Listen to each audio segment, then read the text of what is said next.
The test is in four parts. Part 1, Part 2, Part 3, and Part 4. Now look at Part 1. Part 1. You are going to hear a travel agent discussing the holiday booking with two customers. First, you have some time to look at questions 1 to 3.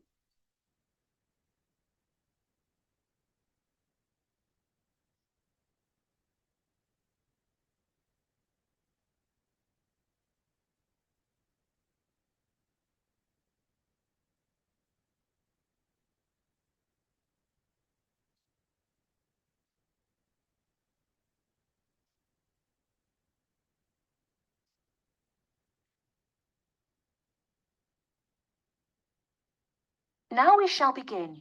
You should answer the questions as you listen, because you will not hear the recording a second time. Listen carefully and answer questions 1 to 3. Good morning. Can I help you? Yes, good morning. We'd like to book a holiday for July, please. Certainly. Where did you have in mind? Oh, well, we haven't thought a lot about it, really. We'd just like to go somewhere hot, and it must be in July. I see. Well, let's get the dates cleared up first, then we can see about availability. What part of July were you thinking of? Oh, well, you see, we have slightly different holidays. I've got the whole month except for the last 5 days. So I could go from the 1st to the 26th. But my friend here doesn't start until the 7th. So I suppose Okay. Now, let's find a destiny. Perhaps getting they want somewhere quieter this year. Well, of course, it depends more on the resort rather than the country. There are resorts in every country which cater for the family or the slightly older person. They're usually a shade more expensive, though, as you might expect. Oh, well, we don't mind paying a bit more if it means more peace and quiet, do we? Definitely not. It'll be well worth it. All right, let's have a look at what we've got on the computer. Before you hear the rest of the conversation, you have some time to look at questions 4 to 10.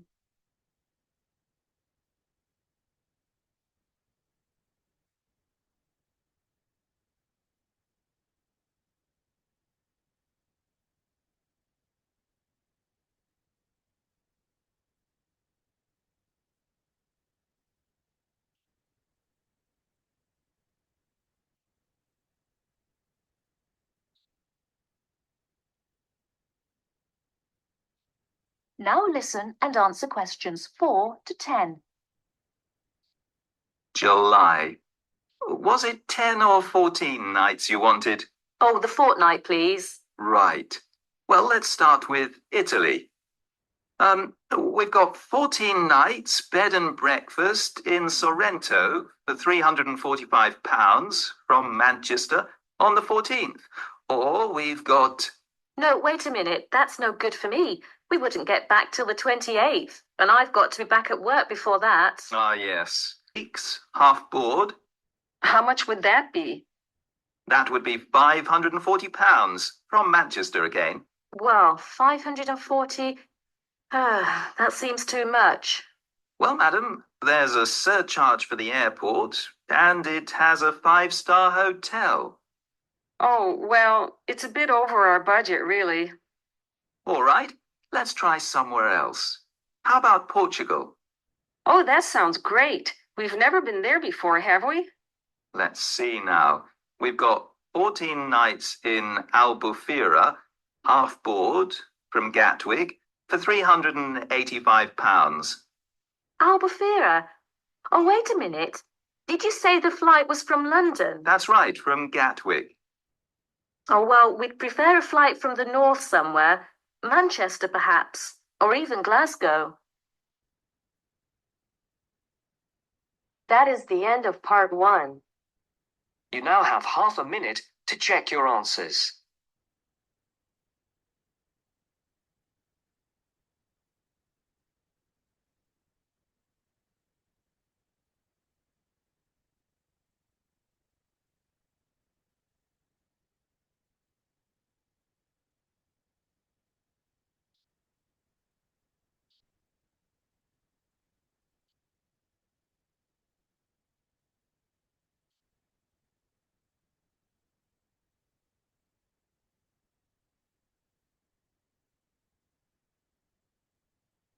Now turns to part 2. Part 2. Mr. Jackson, who feels that he is physically unfit, is consulting with his doctor about his health condition. First, look at questions 11 to 14.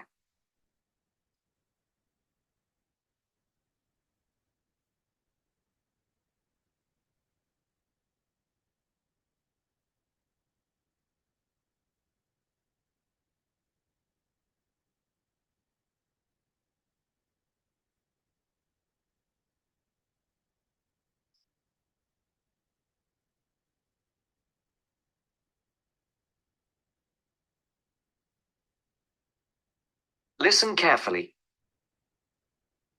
Well, Mr. Jackson, the first and important thing I have to tell you is that there is really nothing seriously wrong with you. Physically, that is. My very thorough re-examination and the analyst's report show that basically you are very fit.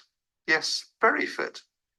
So, why is it, Doctor, that I'm always so nervy, tense, ready to jump on anybody? My wife, children, colleagues. I think your condition has a lot to do with, shall we call it, way of life, habits? Way of life? Habits?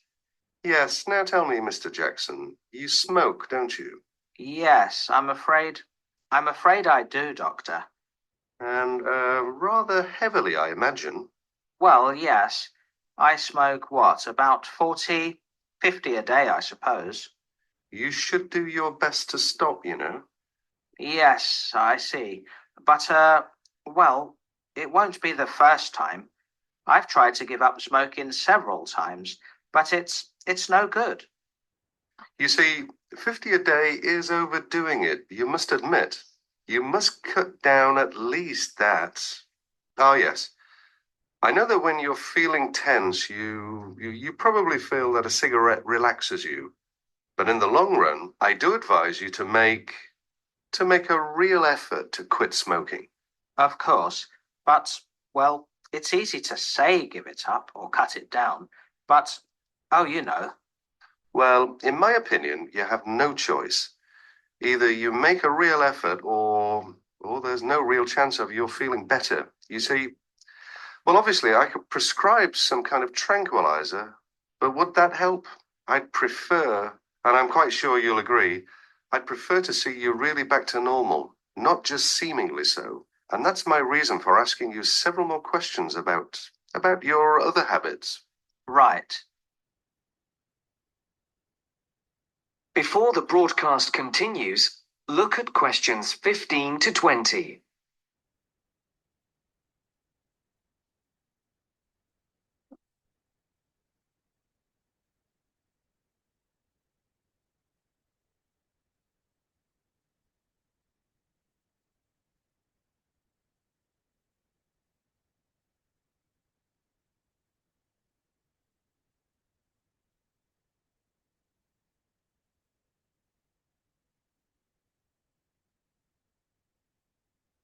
You will now listen to the second part of the talk.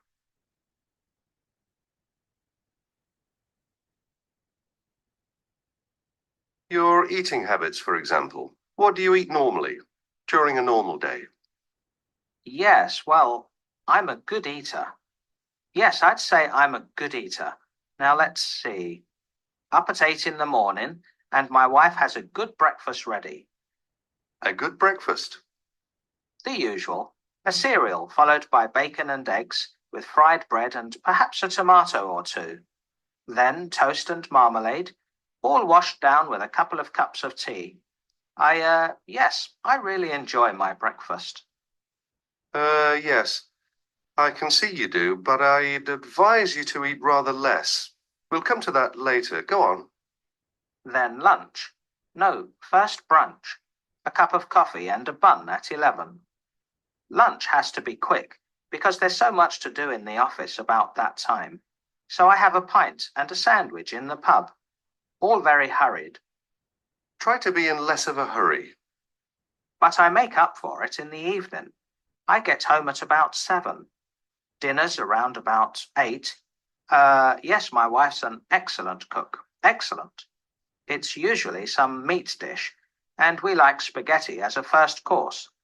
Spaghetti, a meat dish, cheese, sweet. But then at the end of the day, shall we say, then I begin to feel on edge again. Most evenings after dinner, we read or watch TV, but I get this terrible feeling of tension. Well, I'm sorry to have to say this because you obviously enjoy your food, but I really do recommend that you eat less, and secondly, that you eat more healthily. Instead of having that enormous breakfast, for example, well, try to be content with fruit juice and some cereal. I see, but 11 says right. Well, that's all right, but lunch should be more leisurely. Remember, your health is at stake, not your job. As for dinner, I'd advise you to eat a soup, perhaps, with a salad. A salad followed by some fruit but my wife's cooking. is superb, granted. And she probably enjoys preparing delicious meals for you. If you like, well, I'll have a word with your wife. No, that won't be necessary. Thanks just the same, Doctor, but no. That is the end of part 2. You now have half a minute to check your answers.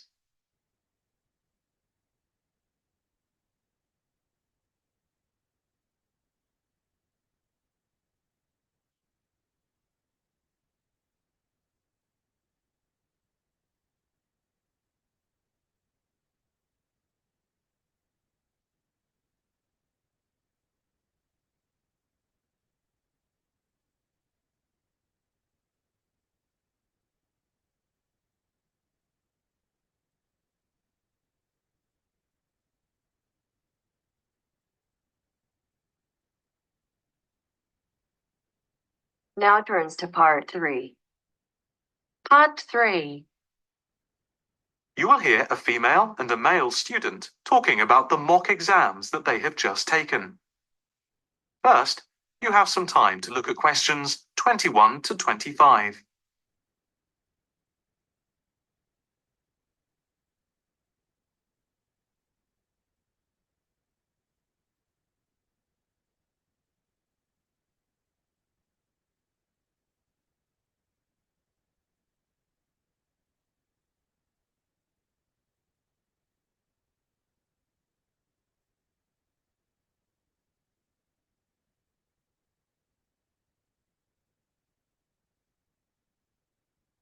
Now listen carefully and answer questions 21 to 25.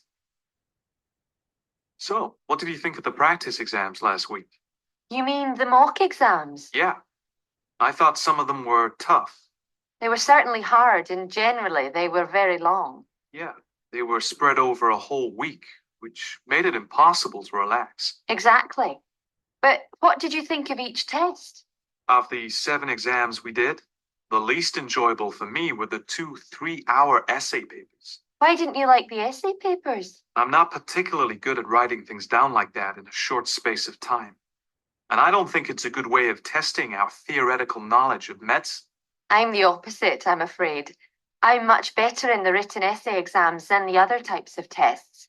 But what about the 2 multiple choice exam papers in basic science and anatomy? They weren't too bad. If you didn't know the answer, all you had to do was guess. That's okay, but I never feel comfortable with guessing. And you know that there is research that shows that women are disadvantaged when doing multiple choice questions compared to men. You've mentioned this before, but I'm not sure I believe it. It's true. Multiple choice questions benefit men more than women. They are a male construct. If you say so. It's not if I say so. Anyway, you have to be careful with multiple choice questions because of the negative marking. That can really bring the score down if you keep guessing and get all of the guesses wrong. It's double negative. Yeah, that is a danger. What about the role play? Did you like that? Yeah, with the actors and actresses as simulated patients. Yeah, I thought that was by far the best part of the exam. Why was that? What I liked about it was during the 24 test stations, we had a chance to show what we know about communicating with patients and show our practical medical knowledge, etc. Yes, I think I agree with you there. I enjoyed all of the stations, but I can tell you I was tired at the end. I have done a practice exam with 12 test stations, but not 24. It was exhausting, but also exhilarating. I agree completely. It lasted nearly 4 hours in total with the break. Before you hear the rest of the conversation, you have some time to look at questions 26 to 30.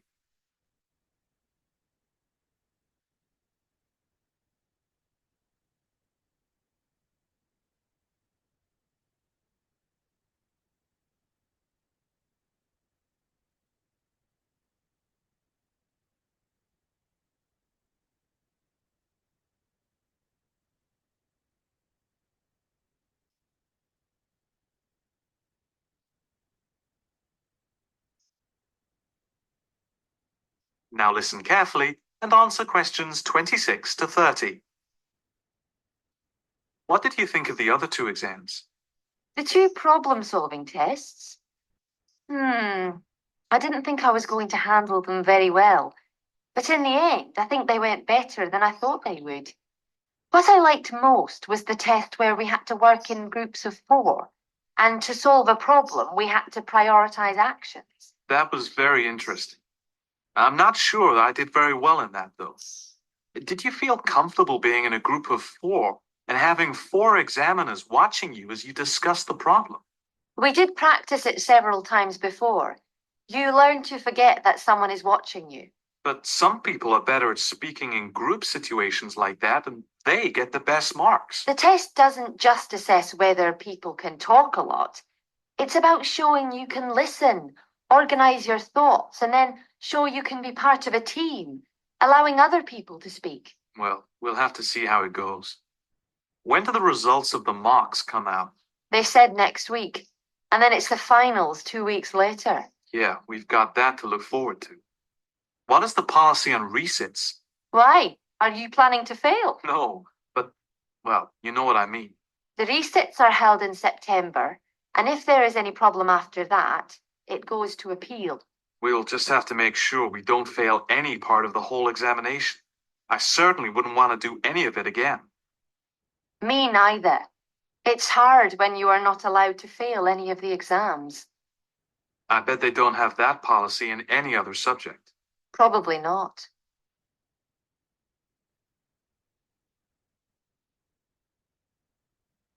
That is the end of part 3. You now have half a minute to check your answers.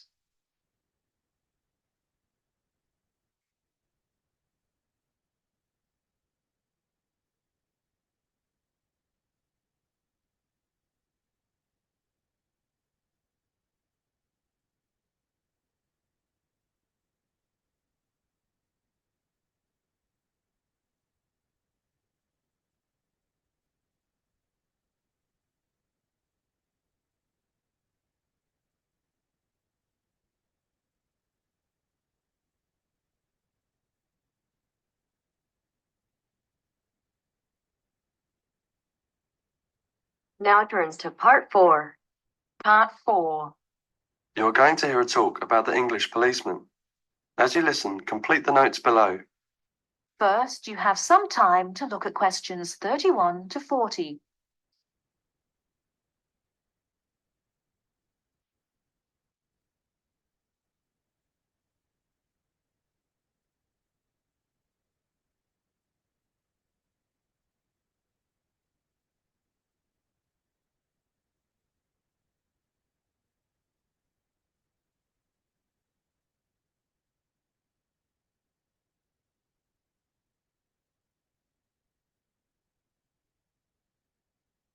Now, listen carefully and answer questions 31 to 40. The English policeman has several nicknames, but the most frequently used are Copper and Bobby.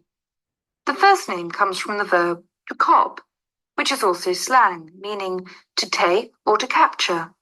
And the second comes from the first name of Sir Robert Peel, the 19th century politician who was the founder of the police force as we know it today. An early nickname for the policeman was Peeler, but this one has died out. Whatever we may call them, the general opinion of the police seems to be a favourable one, except, of course, among the criminal part of the community, where the police are given more derogatory nicknames, which originated in America, such as Buzz or Pig. Visitors to England seem nearly always to be very impressed by the English police. It has, in fact, become a standing joke that the visitor to Britain, when asked for his views of the country, will always say, at some point or other, "I think your policemen are wonderful." Well, the British Bobby may not always be wonderful, but he is usually a very friendly and helpful sort of character. A music hall song of some years ago was called, "If you want to know the time, ask a policeman." Nowadays, most people own watches, but they still seem to find plenty of other questions to ask the policeman. In London, the policemen spend so much of their time directing visitors about the city that one wonders how they ever find time to do anything else.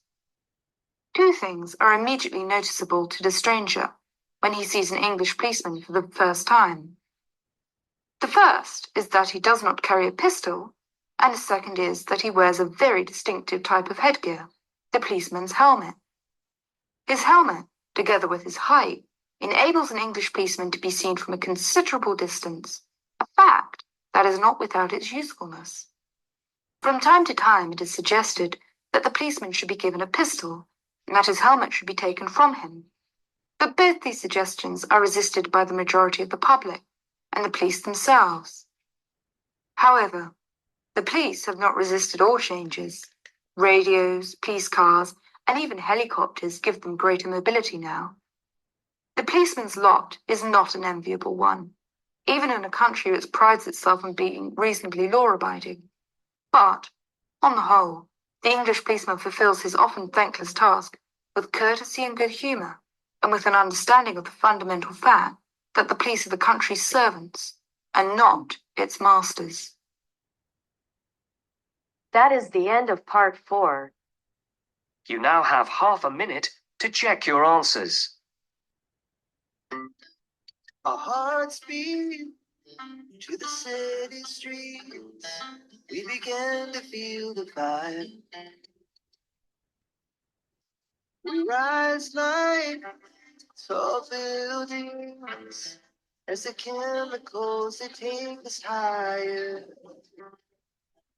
The night's young, it has just begun as she puts her hand in mine. We wanna chase the night, wanna dance to the light. Wanna go through the sky, just blue hearts running wild. Never sleep, never stop. Every shot from the top, we're gonna be.